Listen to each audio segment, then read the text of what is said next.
afternoon. What do you think you're doing? Just drawing. Do you own this building? No.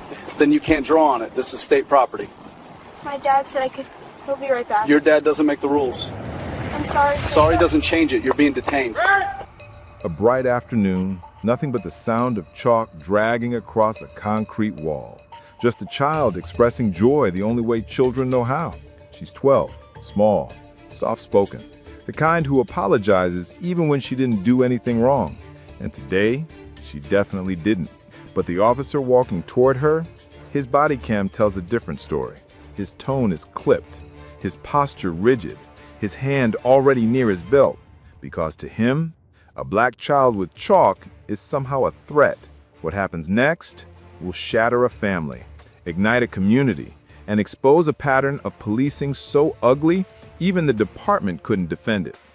And by the time this case reaches court, it won't just be about chalk. It'll be about power, fear, and what happens when a little black girl becomes the target of a grown man's insecurities.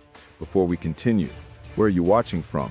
If this is your first time here, please hit that subscribe button. Stories like these need to be shared, and your support helps us bring more truth to light. Westridge Commons, a mixed-income neighborhood on the south side of Detroit, Michigan. The kind of area where apartment complexes sit beside single-family homes, where corner stores share blocks with community centers, where children play outside until streetlights come on. It's not wealthy, but it's home. The residents know each other. They look out for one another's kids. They take pride in small things, clean sidewalks, maintain playgrounds, neighborhood gardens. It was 3:47 p.m. on a Saturday in mid-June. School was out for summer. The temperature was in the low 80s, perfect weather for being outside. The afternoon sun cast warm light across the concrete retaining wall that ran along the side of the community center, separating the parking lot from the small playground area. Aaliyah Morrison, 12 years old, stood in front of that wall with a bucket of sidewalk chalk beside her feet. She was drawing a garden scene, flowers in bright colors, butterflies with elaborate wings, a sun with radiating beams. The kind of art a child creates when given time, space, and materials. She worked carefully, concentrating on getting the butterfly wings symmetrical, her tongue poking out slightly, the way it did when she focused hard on something. Aaliyah was in 6th grade, an honor roll student who loved art class, who filled notebooks with drawings during lunch, who asked for art supplies for every birthday and Christmas. She was quiet, shy around adults she didn't know, the kind of child who worried about following rules and doing things right. Her teachers described her as sweet, thoughtful, never a discipline problem. Her father, Marcus Morrison, 38 years old, had dropped her off at the community center 15 minutes earlier. He'd parked nearby to run into the adjacent grocery store for a few items, telling Elise she could draw on the wall while she waited. The same wall where neighborhood kids had been drawing with chalk for years, where the community center staff actively encouraged it as a way to brighten the space, where rain would wash away the artwork within days anyway. Marcus worked as a mechanic at a shop 3 miles away, had lived in Westridge Commons his entire life, knew most of his neighbors by name. He'd raised Aaliyah alone since his wife passed away from cancer 4 years ago, working hard to give his daughter stability, safety, and the space to be a child despite the loss they both endured. Officer Brandon Reeves, 34 years old, had been with Detroit PD for 9 years. He'd patrolled the Westridge Commons area for 6 months, reassigned from a downtown district, after multiple complaints about aggressive behavior. His supervisors had chosen to transfer, hoping a residential neighborhood would involve fewer confrontational situations. They were wrong. Reeves' Axon Bodycam activated as he exited his patrol car in the community center parking lot. He'd been driving his route when he noticed Aaliyah drawing on the wall. To him, a child with chalk in a neighborhood where he didn't live looked like vandalism in progress. He walked toward her with purpose, his boots heavy on the pavement, his posture communicating authority and suspicion from the first step. Aaliyah heard him approaching and turned, her expression shifting from peaceful concentration to confusion. "What are you doing?" Reeves's voice was sharp, accusatory, the tone an officer might use with an adult suspect, not a 12-year-old girl drawing flowers. Aaliyah's eyes went wide. I'm drawing. My dad said it was okay. Drawing on property that isn't yours, you know that's vandalism, right? It's just chalk. It washes away when it rains." Reeves stepped closer, looking at the colorful flowers and butterflies covering about 6 feet of wall.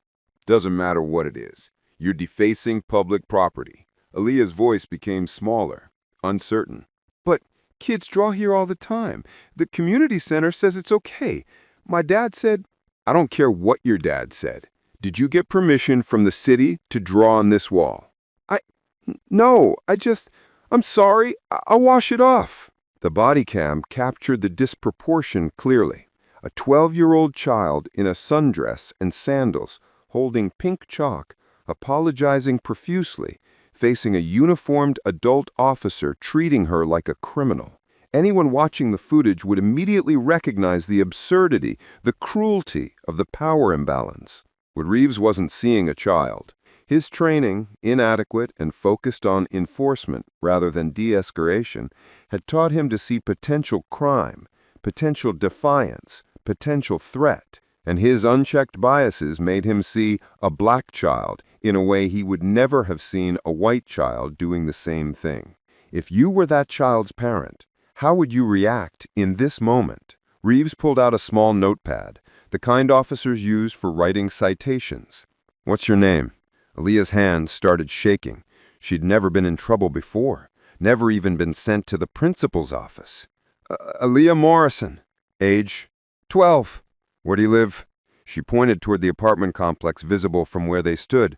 Right there, Building C. Your parents know you're out here vandalizing property? I'm not vandalizing. It's just chalk. My dad is right over there. She gestured toward the grocery store. He'll tell you it's okay. Reeves' expression hardened. So your dad told you to deface public property. That's even worse. No, he just said I could draw while he shopped. Please, I'm sorry. I'll erase it all right now. Aaliyah dropped to her knees and started rubbing at the chalk with her bare hands, trying desperately to remove the drawings that moments earlier had given her so much joy. The chalk smeared but didn't come off easily, requiring water to remove completely. Her hands became covered in colored dust, her eyes filling with tears. Stop. Stand up. She stood slowly, wiping her dusty hands on her dress, leaving streaks of pink and yellow chalk across the fabric. Her breathing was quick and shallow, on the edge of crying but trying to hold it together. The body cam captured what happened next with brutal clarity. Reeves's voice shifted from stern to threatening. Turn around and put your hands behind your back. What? Why? I said turn around. You're being detained for destruction of property. But it's just chalk. I'm 12. Please, my dad. Turn around, now. Aaliyah's face crumpled. Tears spilled over, running down her cheeks. I didn't do anything wrong. Please don't arrest me. My dad is right there. Please? Under Michigan law, sidewalk chalk does not constitute vandalism or property damage. It's temporary, removable with water, leaves no permanent mark. Police departments across the state have explicit policies stating that chalk drawings by children are not criminal acts and should not result in police intervention unless specifically requested by property owners. The community center had no such policy. In fact, they actively encouraged children to draw on that exact wall. Reeves had no legal basis for detention. No crime had been committed, no property damage had occurred, no complaint had been filed. He was manufacturing a criminal situation out of a child's afternoon art project because he'd approached with assumptions rather than assessment, with enforcement rather than engagement. Do you think the officer would have reacted the same way if she wasn't a black child?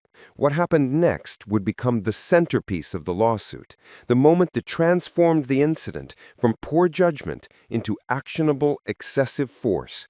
Reeves grabbed Aaliyah's wrists and forced them behind her back, not gently, not with the careful control an officer should use when handling a child, but with the aggressive force used to subdue resistant adults. Aaliyah cried out, a sharp sound of pain and fear. The chalk she'd still been holding fell to the ground, pink dust exploding where it hit the pavement. "You're hurting me! Stop!" "Stop resisting!" I'm not resisting! Please!"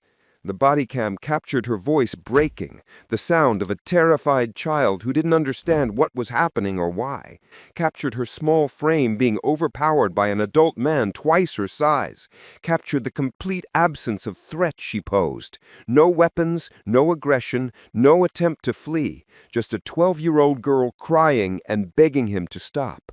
Marcus Morrison emerged from the grocery store at that moment, carrying a bag of groceries, looking for his daughter.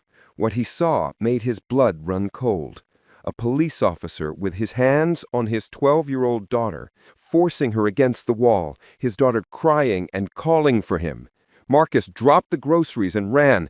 "Get your hands off my daughter! What are you doing?" Reeves released one of Aaliyah's wrists, but maintained his grip on the other, turning to face Marcus with his free hand moving to his service weapon. "Sir, stay back. This individual is being detained for vandalism." "That's my daughter! She's 12 years old. She was drawing flowers with sidewalk chalk. That's not a crime. Please let her go." "This doesn't concern you. She's my daughter. Of course it concerns me." By this point, several witnesses had emerged. A woman leaving the community center with her children stopped and stared. A man washing his car in the parking lot pulled out his phone and started recording. A teenage girl walking past paused and added her phone to the documentation. 3 cameras now capturing different angles of what was happening. Reeves pushed Aaliyah face first against the wall, the same wall where her chalk drawings remain visible. Her cheek pressed against the concrete, her small hands pinned behind her back, her entire body shaking with sobs. The use of force was textbook excessive. The Supreme Court has established that force must be reasonable and proportionate to the threat posed. And a 12-year-old girl drawing with chalk posed no threat whatsoever. The Detroit Police Department's own policy manual explicitly states, when dealing with juveniles, officers shall use the minimum force necessary and shall prioritize de-escalation and parental notification. Physical restraint of minors should be avoided except in cases of immediate danger to the minor or others. Reeves violated every element of that policy. He used maximum rather than minimum force. He escalated rather than de-escalated. He dismissed the father's presence rather than collaborating with him. And there was no immediate danger to anyone. "Please, you're hurting me."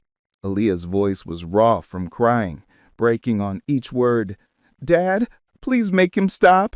Marcus pulled out his own phone, hands shaking, and started recording as well. "I'm documenting this. You're using excessive force on a child. She has no weapons. She posed no threat. You grabbed her for drawing with chalk. This is assault." At what moment do you think this crossed the line from discipline to abuse? Reeves finally released Aaliyah after holding her against the wall for nearly 2 minutes, an eternity for a terrified child. He didn't apologize, didn't acknowledge that his response was disproportionate, didn't show any recognition that he traumatized a 12-year-old over sidewalk chalk. He simply issued a warning. Next time, get permission before defacing property. Marcus swept Aaliyah into his arms. She buried her face in his shoulder, still crying, her entire body trembling. He carried her to his car while maintaining eye contact with Reeves, his expression communicating everything he couldn't safely say to an armed officer who just assaulted his daughter. Marcus drove directly to the nearest police precinct, Aaliyah still crying in the passenger seat, and filed a formal complaint. The desk sergeant took the report with professional detachment that bordered on dismissive. An officer responded to vandalism. Sometimes kids get scared when police talk to them. He didn't arrest her, so no harm done. No harm? He grabbed her, slammed her against a wall. She's 12 years old, and now she's terrified of police officers. That's not no harm. That's trauma. Sir, I'll file your complaint. Someone from Internal Affairs will contact you within a few days. Marcus also filed a report with the Civilian Oversight Board, contacted a civil rights attorney, and went home to comfort his daughter, who wouldn't stop shaking for hours. By Sunday morning, the incident had exploded across social media. The woman from the community center had posted her video to Facebook with the caption, "Detroit cop attacks 12-year-old for drawing with chalk. This is what protect and serve looks like in black neighborhoods." The video was shared 15,000 times in the first 12 hours. The teenage girl posted her angle to TikTok, where it went viral even faster. Comments flooded in. "She's literally a child drawing flowers. That cop should be in jail." Imagine being so threatened by a little girl with chalk. This is why black parents have to teach their kids to fear police. By Monday, local news stations were covering the story. Detroit officer under investigation after viral video shows forceful detention of 12-year-old. The Bodycam footage, obtained through Freedom of Information request, confirmed everything the civilian videos showed and added the audio of Aaliyah crying and begging him to stop. Detroit Public Schools issued a statement expressing concern for Aaliyah and offering counseling resources. The NAACP Detroit chapter held a press conference demanding Officer Reeves' immediate termination. Community leaders organized a protest outside police headquarters that drew over 400 people carrying signs, "Protect children, not cops. Chalk is not a crime. Justice for Aaliyah." The Detroit Police Department placed Reeves on administrative leave, with pay, a detail that enraged the community. The department's initial statement was carefully worded and unsatisfying. "We are aware of an incident involving one of our officers and a juvenile. The matter is under investigation. We take all complaints seriously." But journalists began digging into Reeves' background, and what they found was damning. His personnel file, obtained through public records requests, revealed a pattern that should have resulted in termination years earlier. 7 excessive force complaints over 9 years, including 3 involving juveniles. 4 complaints specifically about interactions with black citizens, all describing unnecessarily aggressive behavior. Multiple supervisor memos noting concerns about Reeves's inability to de-escalate and tendency to treat minor situations as major confrontations. 2 previous suspensions for use of force violations, both resulting in brief unpaid leave followed by return to full duty. No completion of recommended bias training despite being ordered to attend following previous complaints. The pattern was unmistakable. A problem officer who'd been managed through temporary suspensions and ignored recommendations rather than being held accountable or removed from duty. And now that pattern had manifested in an officer assaulting a 12-year-old girl over chalk drawings. Count 6. Municipal liability. Detroit PD's pattern of ignoring complaints about Reeves, failing to discipline him effectively, and maintaining inadequate training on juvenile interactions enabled the constitutional violations. The lawsuit sought $12 million in damages, termination of Officer Reeves, and comprehensive reforms to training and accountability systems. The discovery phase revealed information that made the department's institutional negligence impossible to defend. Depositions of Reeves' supervisors showed they'd all been aware of his problematic pattern, but had chosen management through temporary discipline rather than termination. One captain's deposition was particularly damaging. Attorney: Officer Reeves had 7 excessive force complaints. What steps did you take to address this pattern? Captain: He completed use of force refresher training after each incident. Attorney: Did the training work? Did the complaints stop? Captain: No, but we felt he needed more time to internalize the lessons. Attorney: How much time? He's been on the force 9 years, and the complaints continued up to this incident with a 12-year-old child. Silence. Reeves' deposition was catastrophic. When shown the body cam footage and asked to explain why he used physical force on a 12-year-old child, he claimed she resisted by pulling away when he grabbed her wrists, a natural reflex for any child being grabbed by a stranger. When asked if he considered the chalk drawings to be serious vandalism requiring detention, he claimed he was following procedure, a procedure that didn't exist. Expert witnesses testified about the psychological impact of such encounters on children. Dr. Sarah Williams, a child psychologist, explained, "When a 12-year-old is physically restrained by an authority figure for engaging in innocent play, it creates lasting trauma. The child learns that their body autonomy can be violated at any moment. that authority is arbitrary and violent, that spaces they thought were safe are actually dangerous. Aaliyah now requires ongoing therapy for anxiety, nightmares, and fear of police officers. This wasn't just a scary moment. It was the foundational trauma that will affect her development. Marcus Morrison's testimony was emotionally powerful. He described watching his daughter be assaulted, feeling helpless to protect her, fearing that any intervention might make things worse. He described the aftermath, the nightmares, the panic attacks when she sees police cars, the way she flinches when approached by adults she doesn't know, the therapy sessions trying to help her feel safe again. As the trial date approached, the city's legal position became untenable. The video evidence was indefensible. The personnel file proved institutional negligence. Expert testimony established lasting harm. A jury would be outraged by a grown man assaulting a child over chalk drawings. 10 months after that Saturday afternoon, the city agreed to settle.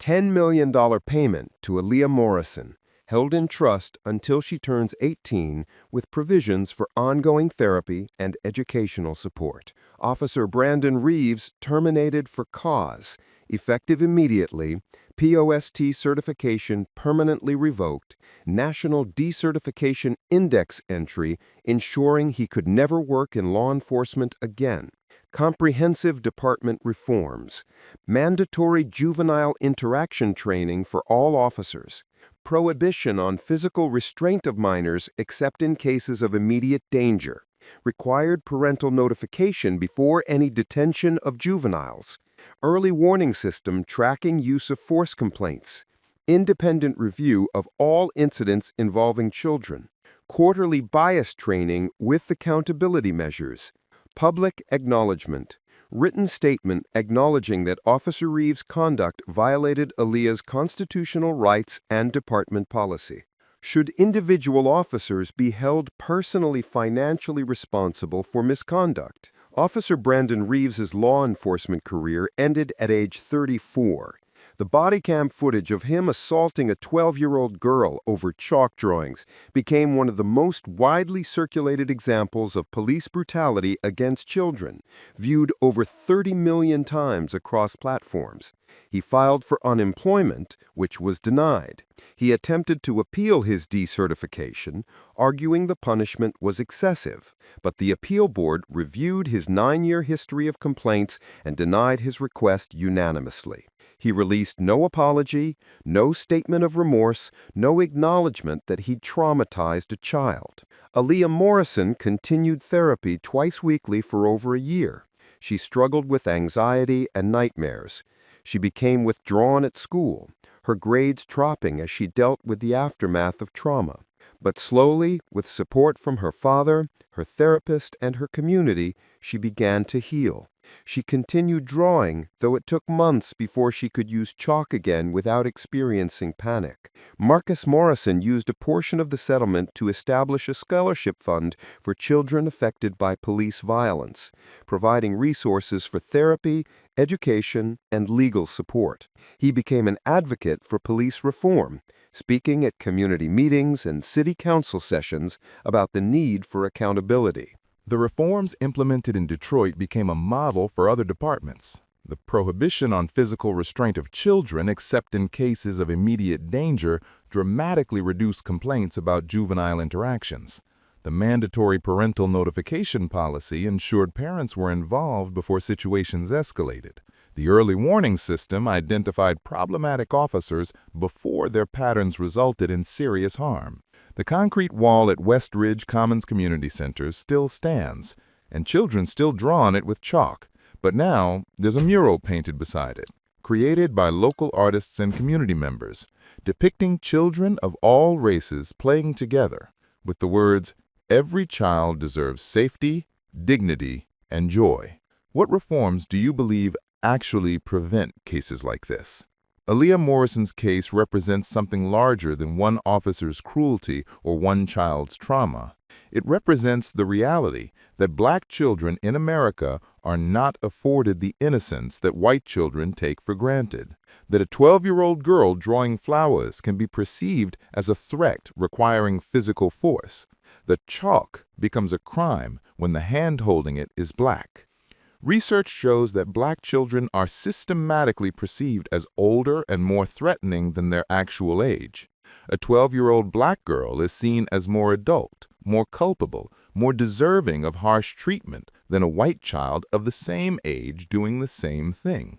This adultification bias manifests in schools, in juvenile justice systems, and in police encounters, turning childhood innocence into presumed guilt.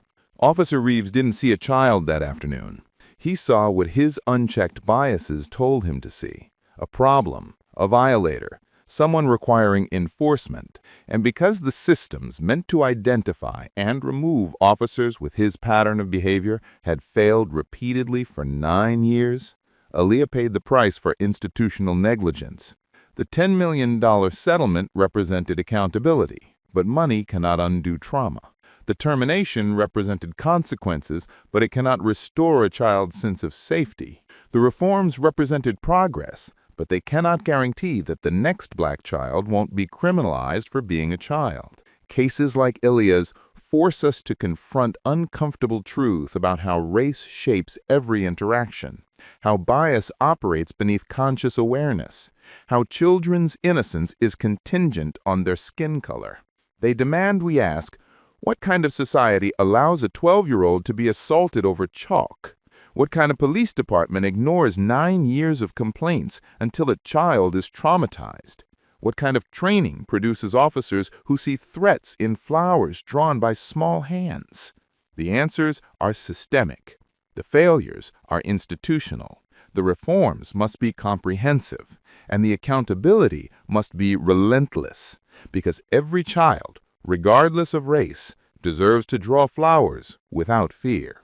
Should officers receive mandatory de-escalation and bias training before ever interacting with the public? If you believe these stories matter, if you think officers who assault children should face criminal charges, hit that subscribe button.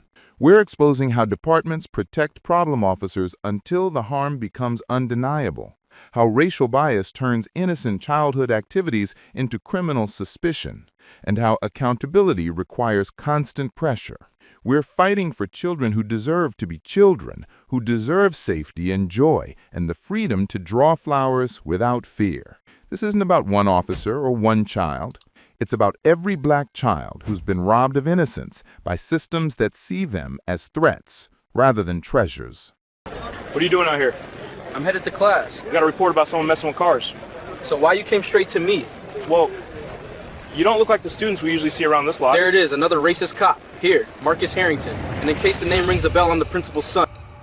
It started like any ordinary afternoon outside Brookside College. A warm breeze, students walking between rows of cars, backpacks bouncing on their shoulders, the familiar chatter of campus life in the background. But one officer's body camera would later become the center of a firestorm that rocked the entire state.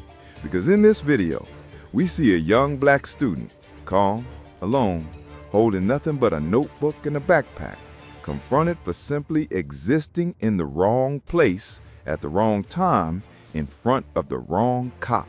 When the officer steps forward, his tone already sharp, the moment shifts. What are you doing out here? What follows is not just profiling, not just harassment, but an assault that triggers protests, exposes a history of complaints, and ends with a $6 million lawsuit that forces the department to rewrite its entire campus policing policy. Before we continue, where are you watching from? If this is your first time here, hit that subscribe button. Stories like these need to be shared, and your support helps bring more truth to light. Brookside College, a mid-sized state university in upstate New York, with an enrollment of about 8,000 students. The campus spread across 200 acres of rolling hills, brick buildings dating from the 1960s, newer science facilities, residence halls, athletic fields, and multiple parking lots serving commuter students and faculty. The south parking lot, adjacent to the Liberal Arts Building, was one of the busiest on campus during afternoon class transitions. It was 2:17 p.m. on a Tuesday in early October. The weather was perfect, mid-60s, partly cloudy, leaves just beginning to turn colors. Students moved between classes in clusters, some hurrying, others taking their time. The normal rhythm of campus life. The parking lot was half full, cars parked in neat rows, a few students loading or unloading backpacks, heading to or from classes. Marcus Harrington, 21 years old, walked through the parking lot toward the Liberal Arts Building, where his 2:30 Introduction to Constitutional Law class was held. He was a junior, majoring in political science, carrying a spiral notebook and a pen, his backpack slung over one shoulder. He wore jeans, sneakers, and a Brookside College hoodie. He looked exactly like what he was, a student heading to class. Marcus was the son of Principal James Harrington, who ran Brookside High School in the same district. His father had worked in education for 23 years, had a reputation for fairness and high standards, and was well known throughout the community. Marcus had grown up in the area, attended Brookside schools his entire life, and was now continuing his education at the local college. Officer Derek Lownson, 42 years old, had been with the county sheriff's department for 16 years. For the past 8 months, he'd been assigned to campus patrol after a series of complaints about excessive force and aggressive behavior during regular patrol duties. Command staff had reassigned him to campus, thinking it would be lower risk, fewer confrontations, mostly dealing with parking violations and minor disturbances. They were wrong. Lounson's Axon Bodycam activated as he exited his patrol car in the parking lot. He'd been driving through campus on routine patrol when he noticed Marcus walking between cars. Nothing about Marcus's behavior suggested criminal activity. He wasn't looking in windows, wasn't trying door handles, wasn't acting furtively. He was just walking. But to Lownson, a black male in the parking lot registered as worth investigating. Lownson walked quickly across the parking lot, closing the distance. "Hey, what are you doing out here?" Marcus turned, confusion crossing his face. "I'm headed to class. Why?" Lownson stepped closer, his posture aggressive from the start. "We've had reports about someone messing with cars in this lot. I need to see some ID." Marcus's confusion shifted to frustration. He'd experienced this before, being questioned for existing in spaces where he had every right to be. "Reports about what? I'm a student here. I'm walking to class." "ID, now." Marcus pulled out his student ID and driver's license and handed them over. Lownson examined them, his eyes moving between the photo and Marcus's face. "You don't look like the students we usually see around this lot." The meaning was unmistakable. Marcus felt anger rise, but kept his voice controlled. There it is. Another racist cop who can't believe a black student belongs on a college campus? He pointed to his ID. "Marcus Harrington. I'm a junior here, and I'm the principal's son, Principal James Harrington from Brookside High. You want to call and verify that?" Instead of backing down, Lounson's expression hardened. Being challenged, especially by someone invoking authority, triggered his worst instincts. This ID could be fake. Lots of people make fake student IDs to access campus facilities. It's not fake. You can verify it with campus security or the registrar's office in about 30 seconds. "Turn around and put your hands on that car. I'm going to search you." Marcus stepped back. "You're not searching me. I haven't done anything wrong. I'm going to class." "I said turn around." Other students were starting to notice the confrontation. Voices lowered, heads turned, phones began emerging from pockets. Have you ever been profiled for no reason? Drop your experience in the comments. Two campus security officers, hearing raised voices, jogged over from the nearby security station. David Chen and Maria Rodriguez both recognized Marcus immediately. They'd seen him on campus for 3 years, knew his father from school district events, had chatted with him countless times. Chen called out, "Marcus, everything okay?" Marcus's relief was visible. "David, this officer is accusing me of messing with cars. Can you verify I'm a student here?" Before Chen could respond, Lownson stepped between them. "This is a law enforcement matter. Campus security has no jurisdiction here." Rodriguez pulled out her radio. Actually, we have shared jurisdiction on campus property per the agreement with County Sheriff, and we can verify that Marcus is a registered student who's been on this campus for 3 years without any incidents. Lounson's face flushed. I don't care what you say. He fits the description of someone reported suspicious in this area. Chen stepped forward, his voice firm but professional. What description? We haven't received any reports about suspicious activity in this lot today. The description I received. From who? Through what channel? Because campus security monitors all reports related to campus, and we've had 0 calls about anything in this lot today. He ignored him, turning back to Marcus. Last chance. Turn around and put your hands on the car. I'm calling my father. This is harassment. The moment Marcus reached for his phone, Lounson's hand shot out and grabbed his wrist hard.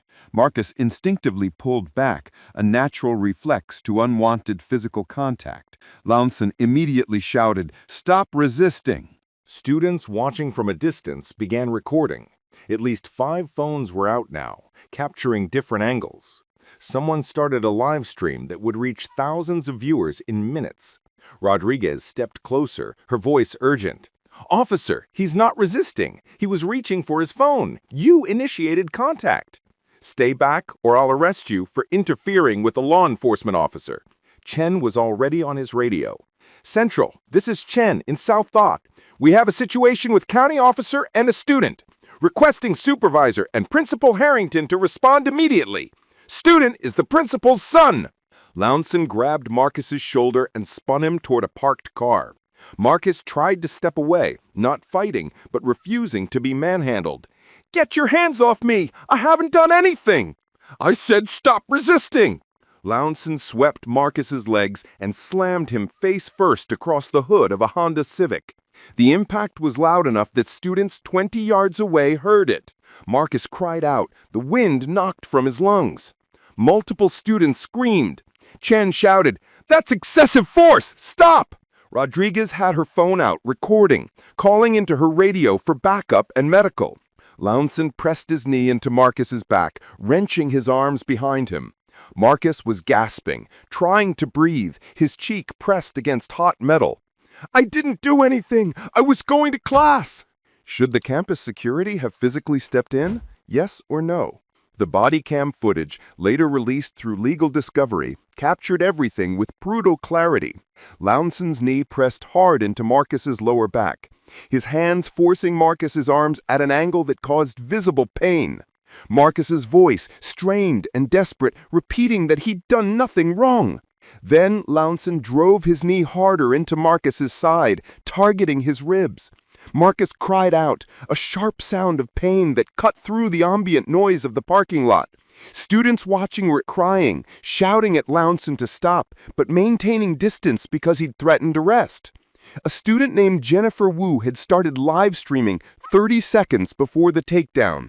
Her video captured the entire assault from about 15 feet away. The comments section filled instantly. "That's Marcus, the principal's kid. Why is he doing this? Someone call 911. This is police brutality live." Within minutes, her live stream had 3,000 viewers. Within 10 minutes, 15,000. By the time the incident ended, over 40,000 people had watched it in real time. Campus Security Central had immediately notified Principal Harrington, who was in a meeting at the high school 3 miles away. He ran to his car and drove to campus, covering the distance in what might have been record time. He arrived 8 minutes after Chen's initial call, his car screeching into the parking lot, and he saw his son handcuffed and sitting on the ground with blood visible on his face from where it had been pressed against the car hood. Principal Harrington ran toward them, his voice a mixture of fury and panic. "Get your hands off my son! You have no authority to detain him!" Lounson stood up, positioning himself between the principal and Marcus. "Sir, stay back. This individual was acting suspicious and resisted arrest." "That's my son, Marcus Harrington. He's a student at this college. What the hell are you doing?" "He fits the description of—" "What description?" Harrington's voice carried across the parking lot. Students had formed a wide circle, dozens of them recording. My son is walking to class. That's not a crime. That's not suspicious. And you assaulted him. Campus Police Lieutenant Sarah Mitchell arrived with 2 additional officers. She took in the scene immediately. A student in handcuffs on the ground with visible injuries, an enraged parent who she recognized as a prominent local educator, campus security officers looking distressed, and a county officer who appeared defensive and aggressive. What happened here? Mitchell directed her question to Chen and Rodriguez, not to Loneson. Chen spoke quickly. Officer Loneson stopped Marcus Harrington, a junior here, claiming he was suspicious. Marcus provided ID proving he's a student. Officer refused to accept it, attempted an illegal search, and when Marcus tried to call his father, the officer assaulted him. We witnessed the entire thing. It's on multiple cameras. Mitchell looked at Marcus still handcuffed on the ground. Get those cuffs off him, now. Loneson started to protest. He resisted. I said get the cuffs off. That's not a request. As soon as the handcuffs came off, Principal Harrington dropped to his knees beside his son, checking his injuries. Marcus's face was scraped and bleeding. His ribs were already bruising. He was shaking, whether from pain or shock or both. Dad, I didn't do anything. I was just going to class. I know, son, I know. We're going to the hospital right now. Lieutenant Mitchell turned to Loneson. You're done here. Return to the station immediately and wait for internal affairs. Your shift is over. This student was... I don't want to hear it. Every word you say right now will be used against you. Leave. Now. What would you have done if you saw this happening on campus? By 6 p.m. that evening, less than 4 hours after the incident, the videos had exploded across social media.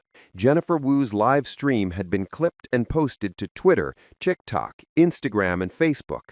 Multiple student recordings from different angles had been compiled. Combined views exceeded 40 million by midnight. The footage was damning.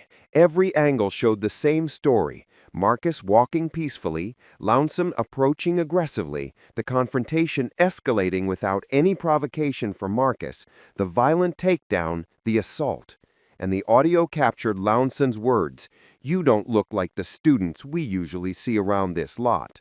Student groups organized protests that evening. Over 500 students gathered at the campus center, holding signs, "Protect students, not cops," "Marcus matters," "Fire Loneson." Principal Harrington addressed the crowd, his voice thick with emotion. My son is recovering from injuries that never should have happened. He was profiled for being black. He was assaulted for existing. And this happened at a place of learning, where students should feel safe. This officer has a history of violence and complaints that the department ignored. Until that changes, no student is safe. The county sheriff's department issued a statement Tuesday evening. Quote, "We are aware of an incident involving one of our officers and a student at Brookside College. The matter is under investigation. Officer Loneson has been placed on administrative leave pending the outcome." End quote. The statement satisfied no one. Students demanded immediate termination. Faculty released a letter signed by 147 professors calling for Loneson's firing and a review of all police presence on campus. Alumni groups threatened to withhold donations until the department took meaningful action. Local news stations led Wednesday morning broadcasts with the story. By Wednesday afternoon, national outlets had picked it up. CNN, MSNBC, and Fox News all featured the videos, discussing police violence, racial profiling, and campus safety. Investigative journalists began digging into Loneson's background. What they found was deeply disturbing. His personnel file, obtained through Freedom of Information requests, revealed 8 excessive force complaints over 16 years, including 3 where citizens required medical treatment, 3 formal racial profiling allegations, all dismissed with minimal investigation, 1 previous suspension for using racial slurs during an arrest, reduced to written warning through union negotiation, multiple supervisor memos noting concerns about his aggressive approach and poor judgment in escalating situations. Rather than being disciplined or terminated, Loneson had been reassigned to campus patrol. The department had essentially moved a problem officer to a supposedly lower-risk assignment, hoping he'd fade into the background. Instead, he'd assaulted a student in front of dozens of witnesses and multiple cameras. Should officers with repeated complaints be removed permanently? Comment yes if you agree. Within 2 weeks, the Harrington family retained Naomi Carter from the New York Civil Rights Coalition. Carter had built her career prosecuting police misconduct cases and recognized immediately that this case had everything needed for decisive victory and meaningful reform. The federal lawsuit filed in U.S. District Court was extensive and meticulously documented. Count 1, Fourth Amendment violation, unlawful stop and detention. Officer Lownson stopped Marcus without reasonable suspicion of criminal activity, detained him without legal justification. Count 2, Fourth Amendment violation, unlawful search, attempted to conduct search without consent, probable cause, or warrant. Count 3, Fourth Amendment violation, excessive force, physical assault, including takedown, knee to ribs, and forceful restraint, constituted excessive force. Count 4, 14th Amendment violation, racial profiling. Stop was motivated by racial bias, as evidenced by Lounson's statement about students who usually are in the parking lot. Count 5, assault and battery, physical violence causing injury with no legal justification. Count 6, intentional infliction of emotional distress, trauma from being violently assaulted for walking to class. Count 7, municipal liability, department's pattern of ignoring complaints about Lownson, failure to discipline or terminate despite documented problems, and negligent assignment to campus patrol. The lawsuit sought $10 million in damages, plus comprehensive reforms to campus policing. The deposition phase revealed information that made the department's liability even clearer. Internal emails showed supervisors discussing Lounson's aggression issues and debating whether to terminate him or find him a less visible assignment. They'd chosen reassignment, prioritizing convenience over public safety. One email from a captain to a lieutenant was particularly damning. Lounson's got another complaint, getting tired of the paperwork. Can we move him to campus? Less action there, less chance for problems. The response, good idea. Campus is mostly parking violations and noise complaints. Should keep him out of trouble. That email chain would be read aloud in court during trial preparation and would later feature prominently in news coverage. Lounson's deposition was a disaster for the defense. Carter played the Bodycam footage and asked him to explain his actions. He claimed Marcus had swung at him, a claim contradicted by every camera angle. He claimed Marcus matched a description of someone suspicious, but couldn't provide any details about that description or who had reported it. He claimed he feared for his safety, despite being a trained officer facing an unarmed student holding only a notebook. Campus security officers Chen and Rodriguez testified that they'd witnessed the entire encounter and that Marcus had done nothing to justify detention, search, or use of force. Students testified they'd heard Lownson make statements suggesting Marcus didn't belong on campus. Medical records documented Marcus's injuries, facial lacerations, bruised ribs, shoulder strain from the forceful restraint. Discovery also revealed text messages between Lownson and other officers containing racial slurs and jokes about cleaning up certain areas of campus. Messages referring to black students as outsiders and troublemakers, despite no disciplinary records supporting those characterizations. As the trial date approached, the county's legal team grew increasingly desperate. The evidence was overwhelming. The videos were indefensible. The history of ignored complaints proved institutional negligence. A jury verdict could easily exceed what they were willing to pay and would generate even worse publicity. 6 months after the parking lot assault, the county agreed to settle. $6 million payment to Marcus Harrington. Officer Derek Lownson terminated immediately. For cause, POST certification permanently revoked. Name entered into National Decertification Index. Mandatory anti-bias training. All officers assigned to campus patrol required to complete quarterly training on implicit bias, de-escalation, and student rights. Revised campus policing protocol.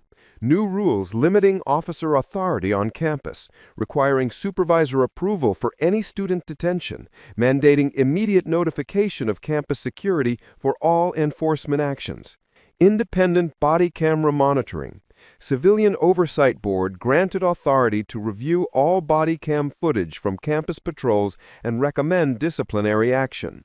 Public acknowledgement.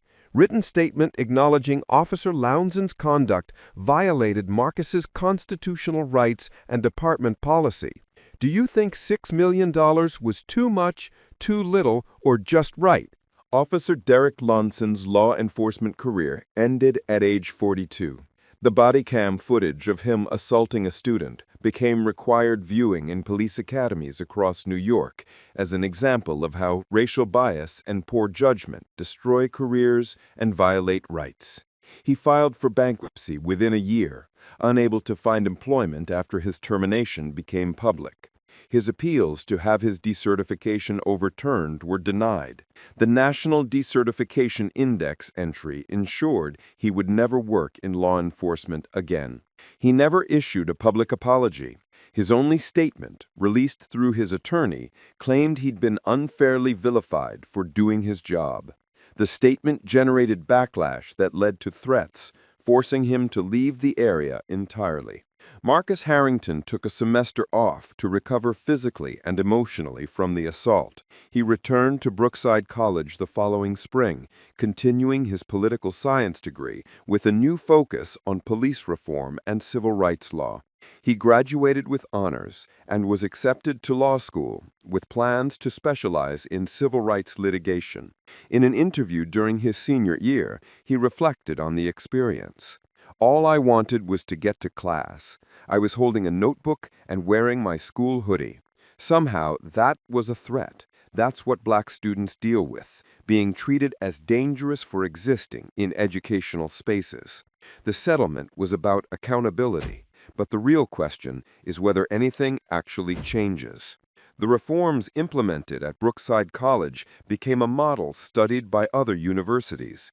Campus police protocols were rewritten to emphasize de-escalation, require supervisor notification for any student stop, and mandate immediate involvement of campus security to verify student status before any enforcement action.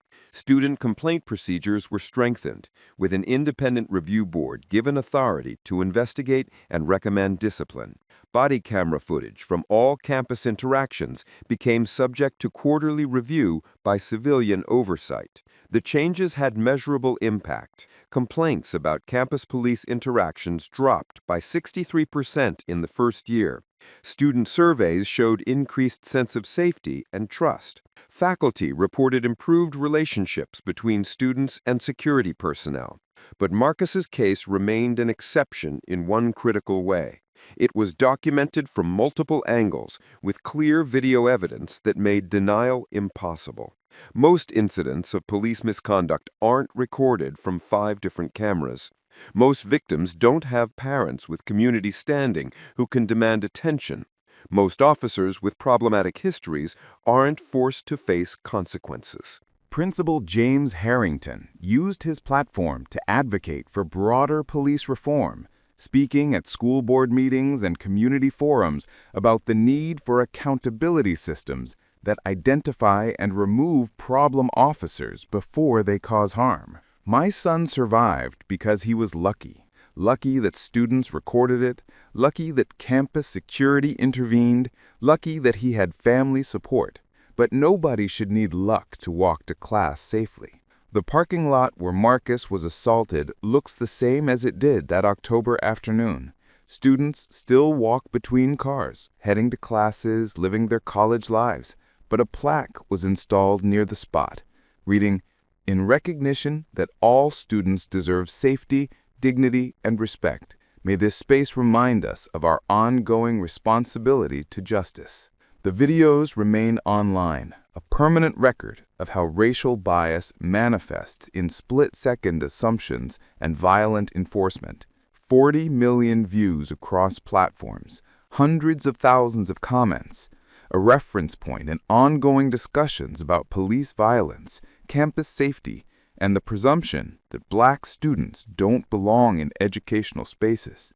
Marcus's case proved that accountability is possible when evidence is overwhelming and pressure is sustained. But it also proved how much must align for that accountability to happen. Cameras, witnesses, family support, legal resources, media attention, public outrage. Most victims don't have all those factors working in their favor. And so the fight continues, case by case, video by video, lawsuit by lawsuit, pushing a system that resists change toward something closer to justice. Marcus Harrington became a symbol of that fight, a reminder that students deserve safety regardless of race, and that officers who violate rights must face real consequences. If you believe these stories matter, if you think officers with histories of violence should be fired immediately, hit that subscribe button. We're exposing how problem officers get shuffled rather than removed, how racial bias operates in educational spaces, and how accountability requires constant pressure. We're fighting for students who deserve to walk to class without being treated as threats. This isn't about one officer or one student. It's about every black person who's been criminalized for existing in spaces where they have every right to be. All right. Recording this because this couple right here just accused me of stealing my own car. That's not your car. People like you are always stealing cars from us. Look straight into the camera because this is why I record all this just because I'm black.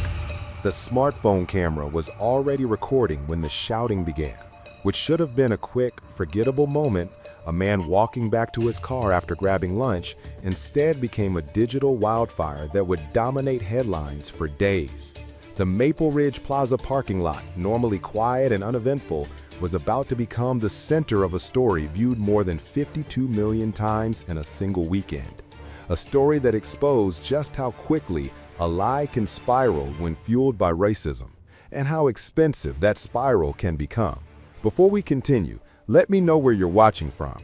And if this is your first time here, please hit that subscribe button. Stories like these need to be shared, and your support helps us bring more truth to light. It was 1:47 p.m. on a Saturday in late September. Marcus Jenkins had driven there for one simple reason: pick up takeout from the Thai restaurant and get back home to finish a work project he'd been putting off all week. He'd parked his black Honda Accord in a standard spot near the restaurant entrance, walked inside, waited 10 minutes for his order, paid, and walked back out carrying a plastic bag with 2 containers of pad thai and spring rolls. Marcus had lived in the area for 11 months, ever since accepting a remote cybersecurity position with a firm based in Atlanta. He'd bought a modest house 3 miles from the plaza, kept to himself mostly, worked from his home office, and occasionally ventured out for groceries or takeout. He didn't know many people in the neighborhood yet, didn't attend community events, just lived his life quietly, which is all he'd ever wanted to do. As he approached his car, he noticed something odd. A white Ford Explorer was parked in the spot next to his, significantly closer to the driver's side of his Accord than seemed necessary. Close enough that squeezing between the vehicles to reach his door would be uncomfortable. The Explorer was empty, but standing beside it were 2 people. A white couple, both appearing to be in their early 50s. The man wore jeans, a flannel shirt, and a camouflage hunting cap. His posture was aggressive even while standing still, arms crossed, jaw set, eyes tracking Marcus as he approached. The woman wore dark jeans, a cardigan, bright red lipstick, and an expression that could only be described as hostile. Marcus walked toward his car, assuming they'd move aside so he could get in. Instead, the woman stepped directly in front of his driver's side door. "Excuse me?" Marcus said politely, his takeout bag in one hand, his car keys in the other. "I need to get in my car." The woman didn't move. "What are you doing around here?" Marcus blinked, confusion replacing politeness. "I'm getting into my car. Can you please move?" The man stepped closer, positioning himself beside the woman, forming a human barrier between Marcus and his vehicle. "This your car?" "Yes, it's my car. Now can you please move so I can leave?" The woman's eyes narrowed. "You don't belong in this neighborhood." The words hung in the air, their meaning unmistakable. Marcus felt the familiar tightening in his chest, the mixture of anger and exhaustion that comes from being black in America and facing this exact scenario more times than he could count. But he also knew how these situations could escalate if he showed any emotion, any frustration, any hint of the anger he had every right to feel. He pulled out his phone and started recording. "I'm recording this. I don't know what your problem is, but I'm going to get in my car now." The moment the camera appeared, their aggression doubled. The man stepped even closer, his face now inches from Marcus's phone. "You threatened us? You're recording us without permission? This is a public parking lot. I can record anything I want. Now move." The woman's voice rose to a near shout. "He's threatening us! Someone call the police!" Marcus shook his head, keeping his phone steady, keeping his voice calm. "Ma'am, I haven't threatened anyone. I'm trying to get into my own car. You're blocking me." But they weren't listening. The man was puffing up his chest, getting louder, performing for an invisible audience. "We know what you're doing. Criminals like you, lurking around cars, scoping out what to steal. This is literally my car. I parked here 30 minutes ago. I went to get food. Now I'm leaving. That's all that's happening here." Have you ever been confronted for absolutely no reason? What happened? The woman pulled out her phone, her fingers moving quickly across the screen. "I'm calling 911. You need to stay right here until police arrive." Marcus's stomach dropped. He knew how these calls went. He'd seen the videos. Amy Cooper in Central Park, Barbecue Becky, Permit Patty, white people calling police on black people for existing, then playing victim when officers arrived. And he knew how badly these encounters could end when police showed up expecting a dangerous criminal and found a black man instead. "Ma'am, please don't call the police. There's no emergency here. I'm just trying to get in my car." But she was already speaking, her voice suddenly trembling, fragile, nothing like the aggressive tone she'd used moments earlier. "Yes, 911? I'm at Maple Ridge Plaza, and there's a large black man here who's threatening me and my husband. He's trying to force his way into a car that doesn't belong to him. He's being very aggressive. We're scared. Please send someone quickly." Every word was a lie. Marcus was 5'10", average build, not particularly large. He hadn't threatened anyone. He wasn't forcing his way into anything. He was trying to access his own vehicle. But the 911 operator was hearing a frightened woman reporting a dangerous situation. And that narrative would reach the responding officers before they arrived. The husband leaned toward Marcus's phone camera, his voice dripping with false authority. "You're going to jail, buddy. You picked the wrong people to mess with. This is a good neighborhood. We don't tolerate criminals here." Marcus kept recording, documenting everything, knowing that this video might be the only thing standing between him and false charges. "I'm a cybersecurity analyst. I live 3 miles from here. I come to this plaza twice a week. This is my car. You are blocking me from entering my own vehicle. That's what's happening here." The woman was still on the phone with 911, embellishing her story with each sentence. "He's getting more aggressive. He's yelling at us. My husband is trying to protect me. We saw him looking in car windows earlier. Please hurry." Marcus felt panic rising, but forced himself to stay calm. Other shoppers were starting to notice the commotion. A woman loading groceries into her car 2 rows away had stopped, watching. A teenage girl walking past had pulled out her phone and appeared to be recording from a distance. Marcus made mental note of every potential witness. "Sir," Marcus said to the man, keeping his voice steady for the recording, "I'm going to unlock my car now to prove it's mine. I'm reaching into my pocket for my key fob. I'm moving slowly. I'm not threatening anyone." He pulled out his keys, the Honda key fob clearly visible, his movements deliberate and non-threatening. He pressed the unlock button. The Accord's lights flashed. The horn chirped. The locks clicked. The couple didn't acknowledge it. They were too committed to their narrative now, too invested in the lie.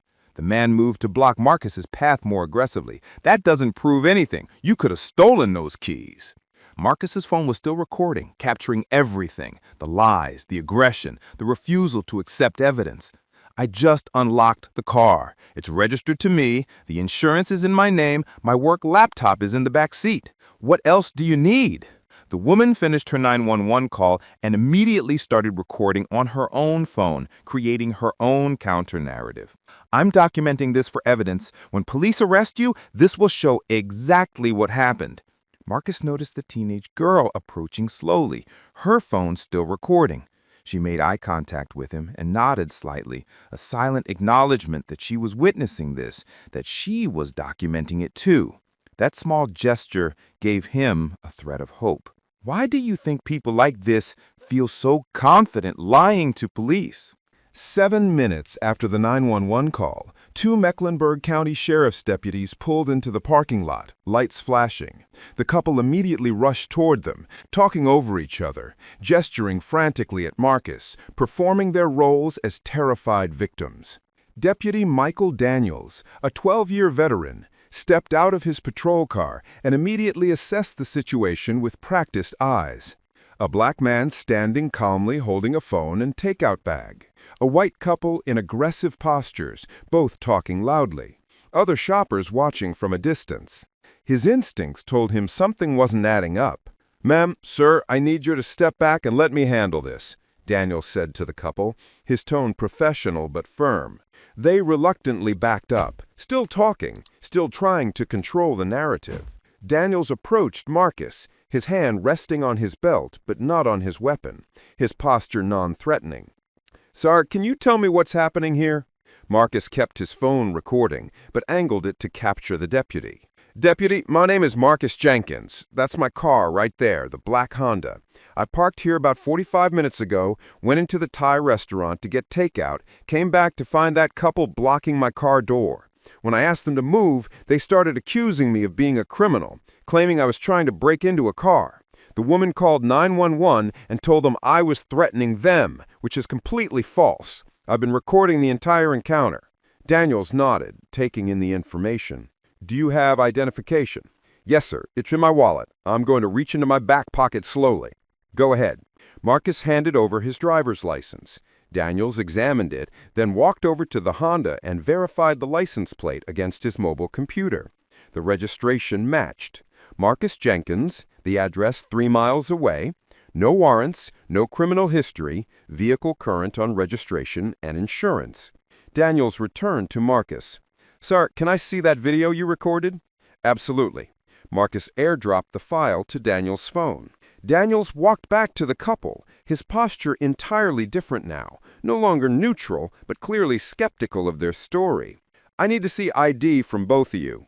The man bristled. "Why? We're the victims here." "ID now." Reluctantly, they handed over their licenses. David and Patricia Morrison, address in a gated community 10 miles away. Daniels ran their information.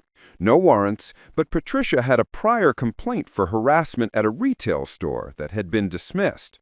"Walk me through exactly what happened," Daniels said, his tone suggesting he already knew they were lying. David Morrison launched into his story. "We were loading groceries when we saw this guy," he pointed at Marcus, "lurking around cars, looking in windows. When we confronted him about it, he got aggressive, started yelling, threatened us. My wife felt unsafe, so she called for help."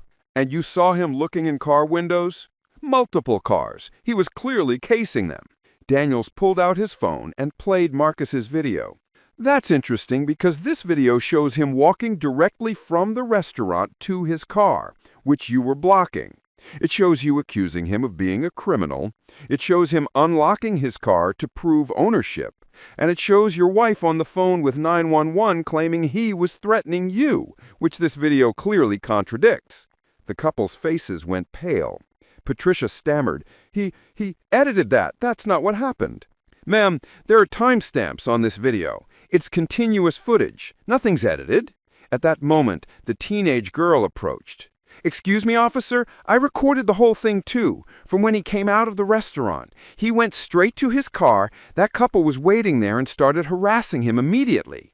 Daniels took her information and had her send him the video as well. This footage showed a wider angle, capturing Marcus exiting the restaurant, walking directly to his car, the couple already positioned near his door as if they'd been waiting. It corroborated everything in Marcus's recording. What should happen when someone files a false police report?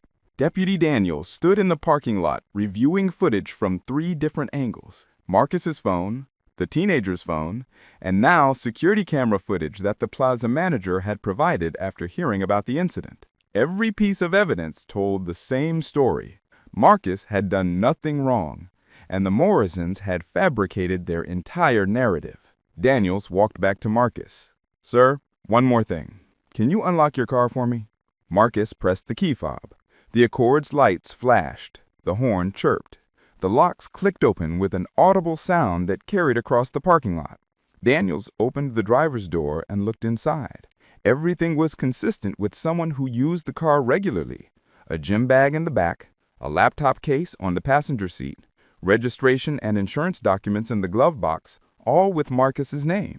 Daniels closed the door and walked back to the Morrisons. His partner, Deputy Chen, had arrived as backup and stood nearby. Daniels's voice was firm and official now. "Based on the evidence I've reviewed, including multiple video recordings and witness statements, I have determined that you both filed a false police report. You claimed Mr. Jenkins was threatening you, attempting to break into a vehicle and exhibiting aggressive behavior. None of those claims are supported by the evidence. In fact, the evidence shows you blocking his access to his own vehicle and harassing him." Patricia's face crumbled. No, this is a misunderstanding. You're both being detained for filing a false police report." David's demeanor shifted from aggressive confidence to desperate denial. "This is ridiculous. We're the victims here. Turn around and put your hands behind your back." The transformation was instantaneous. Patricia began crying, makeup running down her face. David's bluster evaporated, replaced by panic bargaining. "Officer, please, we made a mistake. We didn't mean—" But Daniels was already securing handcuffs. "You have the right to remain silent. Anything you say can and will be used against you in a court of law." Marcus watched from beside his car, phone still recording, as the couple who'd called police on him were arrested instead. The irony wasn't lost on anyone present. Several shoppers had gathered, most with their phones out, documenting the arrest. The teenage girl gave Marcus a thumbs up. An elderly black woman called out, "That's what they get." As deputies guided the Morrisons toward patrol cars, Patricia was sobbing uncontrollably. "This will ruin us! Please, this will ruin everything!" Deputy Daniels paused and looked back at Marcus. "Sir, I apologize that you had to experience this. You handled it exactly right. Stayed calm, documented everything. Didn't escalate. I'll need you to come to the station to give a formal statement, but you're free to leave now if you prefer to come by later." Marcus nodded, still processing what had just happened. "I'll come by in an hour. I need a minute." "Take your time. And thank you for recording. That video likely prevented this from going very differently." By Sunday morning, less than 18 hours after the parking lot incident, the Morrisons' lives had begun their catastrophic unraveling. The videos had spread across social media with terrifying speed. Marcus's recording, the teenager's footage, a compilation someone had created syncing both angles with timestamps. By midnight Saturday, the combined videos had been viewed over 15 million times. By Sunday morning, that number had passed 30 million. The comments section was brutal and unanimous. Imagine calling the police on someone for trying to get in their own car. The entitlement is unbelievable. That man could have been killed because of their lies. They deserve everything that's coming. Local Facebook groups identified the Morrisons within hours. Their names, their address in the gated community, their employers, their social media profiles. Everything became public. Amateur internet detectives began digging through their social media history, finding and screenshotting questionable posts and comments that revealed a pattern of racial resentment. David Morrison worked as an insurance agent for a regional firm. By Sunday afternoon, his employer had released a statement. "We have become aware of an incident involving one of our agents that does not reflect the values of our organization. Effective immediately, David Morrison is no longer employed by our company." Patricia Morrison was a school administrator, an assistant principal at a middle school in a neighboring district. The school board held an emergency meeting Sunday evening. Parents were calling, demanding her removal. Teachers were threatening to protest. By Monday morning, she was placed on immediate administrative leave pending investigation. By Tuesday, after the board reviewed the videos, she was terminated. Their homeowners association issued a notice that they were investigating whether the Morrisons' conduct violated community standards. Neighbors began circulating petitions demanding they leave the neighborhood. Someone spray-painted racists on their garage door. While the vandalism was reported to police, no one seemed particularly sympathetic. The Mecklenburg County District Attorney's Office reviewed the case and filed formal charges on Monday, filing a false police report, Class 1 misdemeanor, harassment, Class 2 misdemeanor, disorderly conduct, Class 2 misdemeanor, hate crime enhancement under North Carolina's ethnic intimidation statute. The DA held a press conference. The evidence in this case is overwhelming and disturbing. The defendants deliberately filed a false police report, knowing their claims were untrue, with the apparent intent of causing harm to an innocent person based on his race. This office takes such conduct seriously and will prosecute to the fullest extent of the law. The Morrisons retained an attorney, who immediately began damage control. My clients deeply regret this incident. It was a misunderstanding that spiraled out of control. The internet wasn't buying it. The videos showed clear intent. The 911 call recording, which had been released through a public records request, contradicted any claim of misunderstanding. Patricia's voice on that call had been calculated, deliberate, designed to portray Marcus as dangerous. Do you think losing their jobs was justified? The legal proceedings moved slowly, as justice systems tend to do. The Morrisons pleaded not guilty at their arraignment, released on their own recognizance, with orders to have no contact with Marcus Jenkins. Their attorney filed motions to exclude the video evidence, arguing it was recorded without Patricia's consent during the 911 call. The motion failed. North Carolina is a one-party consent state for recording. Marcus was party to the conversation. The recording was legal and admissible. Their attorney tried arguing that the videos were misleading, that they didn't show the full context. But there were 3 separate angles, all showing the same story. The plaza's security cameras provided additional footage. There was no context that could justify their actions. As the trial date approached, the prosecutor's case only grew stronger. Marcus's testimony would be compelling. The videos were damning. The 911 recording proved false statements. Deputy Daniels would testify about what he observed. The teenage witness would corroborate everything. The Morrisons had no viable defense. 5 months after the incident, their attorney negotiated a plea agreement. Plead guilty to filing a false police report and harassment. Hate crime enhancement dropped in exchange for guilty plea. No jail time. Both defendants had no prior criminal record. Sentencing: 2 years supervised probation, 250 hours community service each, $8,000 fine each. Mandatory participation in racial bias education program. No contact with Marcus Jenkins for 5 years. Required to speak at 3 community forums about false reporting and its consequences. Letter of apology to Marcus to be read publicly. Patricia wanted to accept immediately, desperate to avoid trial and the possibility of jail time. David resisted, still clinging to pride and denial. But their attorney made the reality clear. If they went to trial and were convicted, the hate crime enhancement would remain. The sentences would be harsher, and they would likely face jail time. The plea was the best outcome they could hope for. They accepted. The sentencing hearing took place in a courtroom packed with observers, media, and community members who'd followed the case. The judge read the terms of the plea agreement, then addressed the Morrisons directly. Your actions that day could have resulted in tragedy.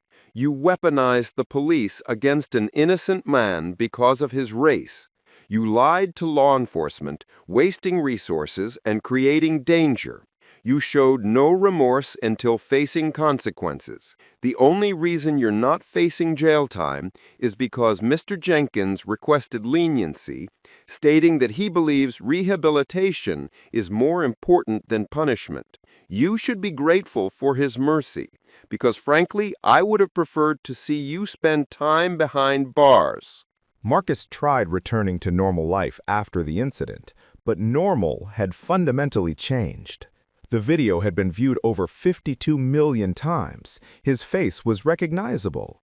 People approached him in public, some to offer support, some to apologize on behalf of white people, some just to say they'd seen the video. He was invited to speak at conferences about racial profiling and bias. Civil rights organizations reached out, asking him to share his story. News programs requested interviews. At first, he declined most invitations, uncomfortable with the attention, just wanting to move past the trauma. But gradually, he realized his experience could serve a purpose beyond his personal story. He began accepting speaking engagements, focusing not on revenge or anger, but on education and systemic change. "What happened to me happens every day," he would tell audiences. "The only difference is most incidents aren't recorded. Most don't go viral. Most people don't have video evidence to protect them. I was lucky." That's a terrible thing to say, but it's true. I was lucky that I started recording, lucky that a teenager recorded from another angle, lucky that the deputy who responded was professional and reviewed the evidence. But black people shouldn't need luck to be treated fairly. Marcus filed a civil lawsuit against the Morrisons, seeking damages for emotional distress, defamation, and violation of his civil rights. The case settled confidentially 8 months later. While the terms were sealed, court observers estimated the settlement in the low six figures. Marcus donated a significant portion to organizations supporting victims of racial profiling and false accusations. The teenage girl who'd recorded the second angle, a 16-year-old named Jasmine Chin, used her viral moment to launch a social media campaign called #RecordTheInjustice, encouraging bystanders to document instances of discrimination and harassment. Her campaign gained traction, with civil rights organizations partnering to provide guidance on how to safely record and report incidents. Deputy Michael Daniels and his partner were formally commended by the sheriff's office for their handling of the situation. Daniels used his experience to develop a training module for other officers on responding to potential false report situations and recognizing when complainants might be lying. The Maple Ridge Plaza management updated their security protocols, installed additional cameras, and required staff to complete bias awareness training. They also posted signs throughout the property stating that discriminatory harassment would not be tolerated and could result in prosecution. Would you have shared the video online if this happened to you?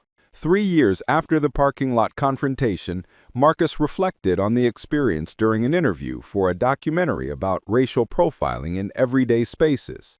"The saddest part isn't what they did to me," he said, his voice measured and thoughtful. "It's knowing it happens every day to people who don't have cameras. How many people have been arrested, charged, even convicted because someone lied and there was no evidence to contradict that lie?